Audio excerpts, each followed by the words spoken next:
Jennifer, how are you? Hi, I'm well, and it's nice to meet you, Will. Jennifer, it is so nice to meet you, and I'm so excited that the audience just got a sneak peek of your incredible talent. You wear many hats, but this one in particular as a choreographer and a creator. And you do it all. You're a choreographer, director, filmmaker, producer. You teach at USC, and you are also the artistic director of the acclaimed Traverse City Dance Project.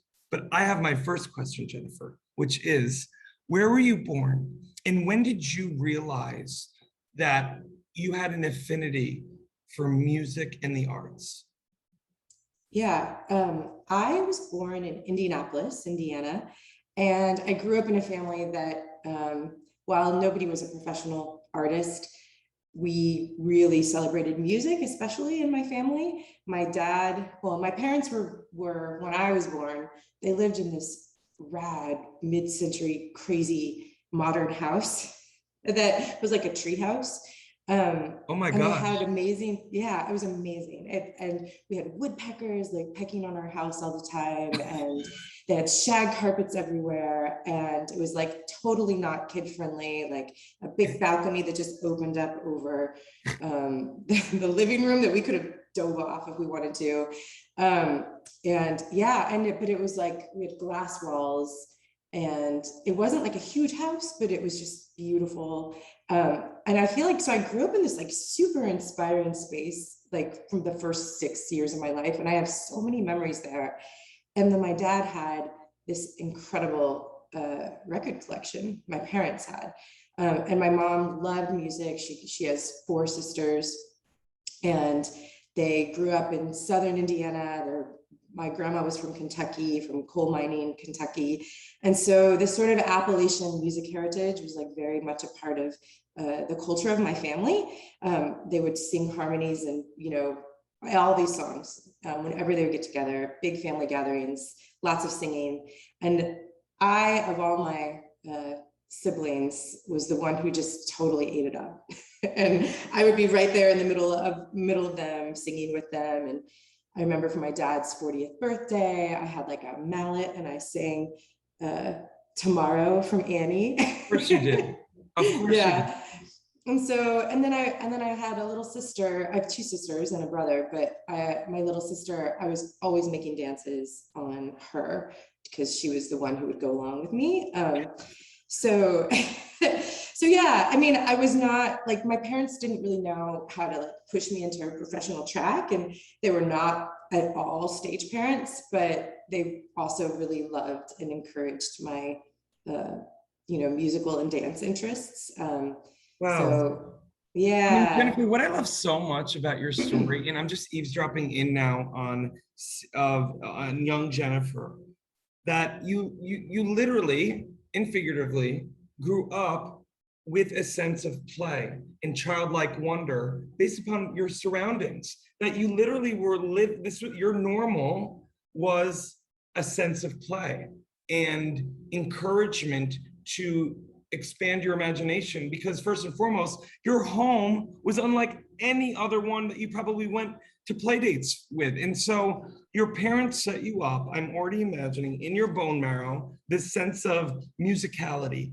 harmony, loving the arts. And then in a show don't tell way, they didn't have to be stage parents, that they gave you the tools of encouraging you to just follow whatever makes you happy. Yeah, they did. My dad was a doctor and he kind of followed in the footsteps of his dad, but he really loved what he did. And he also was this strangely amazing dancer, like especially like improviser. I mean, you would Wow. never know to look at him. He was kind of Did he bigger. study or was it just kind of like natural?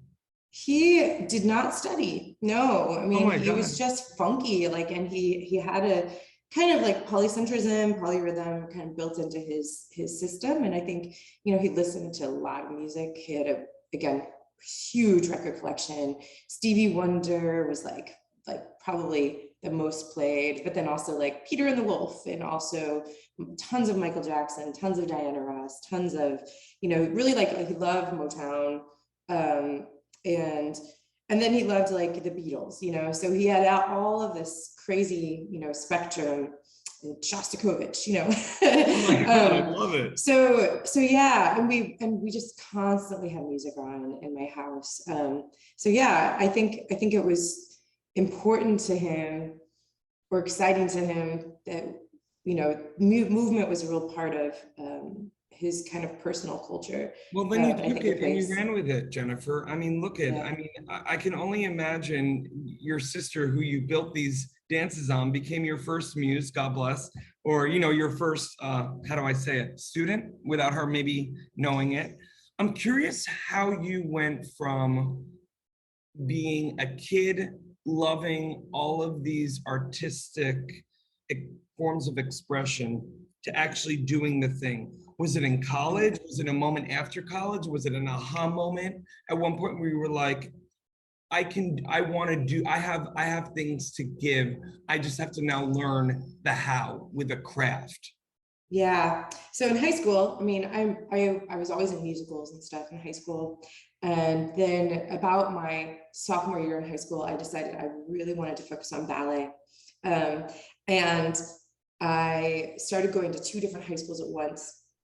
And one of them was a magnet school where I would just get up. I'd have my first ballet class every day at 7:30 in the morning.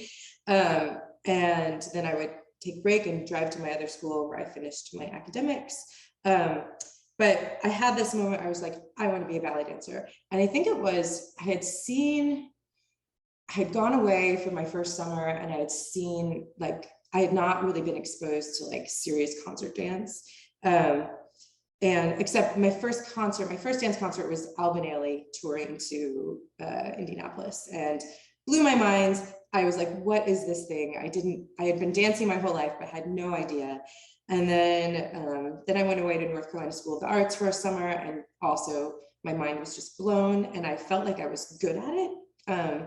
And I wanted to stay. My parents wouldn't let me stay for the year, so but I had this hunger, so they like bent over backwards to find a way for me to study within the context of still being close to them. And then I went to IU, Indiana University, and I got to the ballet department there. And I ended up meeting my husband, my now husband, who is a composer and a musician, and he has a band called Sunlux. And they tour internationally. He writes a lot of music for film and TV. But at that time, we were like, you know, let's make some stuff together. And so, yeah, so we started making work together. And he had never written for dance before, and now he writes for like big dance companies. I mean, he's working with some pretty amazing people right now. And that all started with just like us playing around. And I think I choreographed 2 pieces on my friends at IU. And then I moved to Cleveland. After school, I was like, I'm done. I don't really want to be a ballet dancer. I felt really self-centered in ballet. And I also had like a lot of struggles with like eating disorders and all that stuff. And I just wanted to have a healthier personal like mindset. And I met a guy who was working with kids in Cleveland. He had a company called Youth at Risk Dancing, and he was branching out to start his own company, and he invited me to join him. So I did. His name is Bill Wade. It's called Inlet Dance Theater in Cleveland. And I spent 3 years just helping him start this company. And, you know, and then I joined another company in Cleveland called Groundworks Dance Theater. And all of these places, they always gave me a chance to make my own work. And they always, you know, I love Cleveland. It's a small city. And it just felt like I could do anything there as a nobody, you know, coming onto the scene, because I had a few connections and people supporting me, like my mentors supporting me. So yeah, so that's when I really started making films and creating, and I found, like, you know, all these like avant-garde visual artists to work with, and put on shows at Cleveland Public Theater with my husband. So yeah, Oh, it's that's all, amazing. I love yeah. Cleveland. I love Cleveland so much. Beautiful city. What I love so much too, Jennifer, when I'm like tracking the arc of your life thus far, is that, you know, you had this beautiful home growing up where you were supported to be your best self. And then after you went after, you know, being a performer, which most creators of our world do, right? As a performer too, similar to you, there came a moment where I was like, ooh, to quote Sweet Charity, in my head, it just kept going, there's got to be something better than this, you know?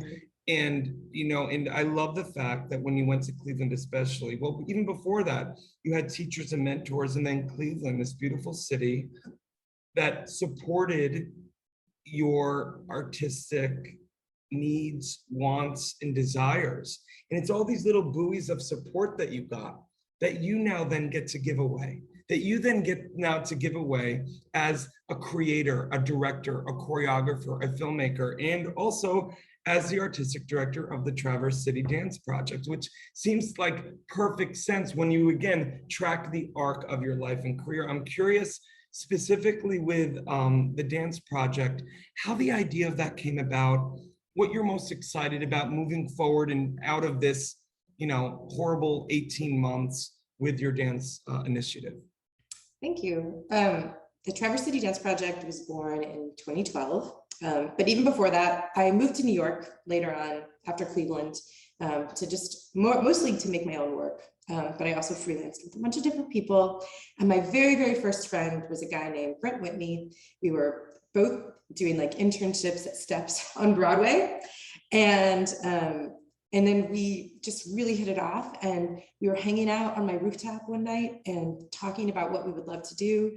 And this sort of dream came about to make this company away from these big epicenters, these kind of saturated places. Also, we had so many friends who were dancing with contracts that maybe were 36 weeks. So they had all this time in the summer, for instance, where they weren't dancing, where they were finding other jobs or getting kind of bored, you know, on unemployment or whatever, you know. So it was sort of a way for us to keep, you know, inspiring ourselves and our friends when we had these off seasons. And Brent is from Traverse City, Michigan, and he was like, let's do it in Traverse City. So fast forward, I go to grad school, and as one of my projects in my research, I was like, let's do it. Let's start the company. Let's go to the Midwest and make it happen. And I was not in Los Angeles. I was in Irvine, California, at UC Irvine. And we raised money. I got some grants from school, and we brought dancers. We rented a house and brought dancers to Traverse City.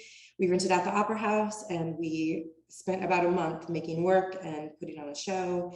And then we also, you know, got some really cool, a couple of really cool choreographers gave us, you know, just gave us work to present also. So we staged from video, and with like, you know, it was I wish we would have had Zoom then, but It probably would have been easier. yeah, it would have been amazing. But we staged with like phone calls, and then one of the guys did end up coming over from Australia to work with us. We staged these works, and with all of these like badass dancers who just wanted to be dancing more. People from companies like Milwaukee Ballet and you know, Roxy Ballet in New Jersey, and, you know, all these freelance artists from New York. Anyway, and now 10 years later, almost 10 years later, we just celebrated our 9th season. And during the pandemic, instead of having a season, I created something called the No Distance Festival. So I have a passion, because of my history, for pairing choreographers and composers. together. I do it a lot through my work at USC, and I've done it a lot with the Traverse City Dance Project. So I ended up making kind of pairing about 15 pairs of artists and 15 sets of artists together to make work from around the world, just while they were sitting at home, you know, from a distance, choreographers and composers. And we presented those works online through this festival. And yeah, and it ended up being a really beautiful, just kind of statement of the moment. So we're continuing that work, you know, both always fostering new choreographers and young choreographers, young composers who want to be writing for dance, or really established composers or musicians who just haven't taken steps towards dance yet. So yeah, so that's a big piece of what we do. And then we also just started, we got a portable theater, like a portable stage that we're now touring around northern Michigan, focusing on outdoor performances during the summers. So yeah, it's been a wild ride, but a really fun journey. Well, Jennifer, listen, before I let you go, I want to remind our audience for more on the incredible Jennifer Lott. You can read more about her right below this video. Jennifer, I love, again, I can't get this image out of my head of this treehouse-like sense of play that your parents set up for you, that you are now setting up for artists of all disciplines, whether as a teacher, a director, a choreographer, or an artistic director, a filmmaker, but as a leader of, you know, I think of the young Jennifers and the young Wills, and I wish I had someone like you in my life, frankly, because, you know, I'm so grateful for the teachers and mentors I had, but someone who is able to so elegantly, eloquently, but still with that sense of fun, because you were in the trenches as a performer, right? But also you have this 30,000 feet ability to really know the needs and wants of an artist. And it's just, it's incredibly beautiful. And I'm so grateful that we had this short time to speak. And I look forward to speaking with you again soon. Thank you so much, Will. This has been lovely. Thank you.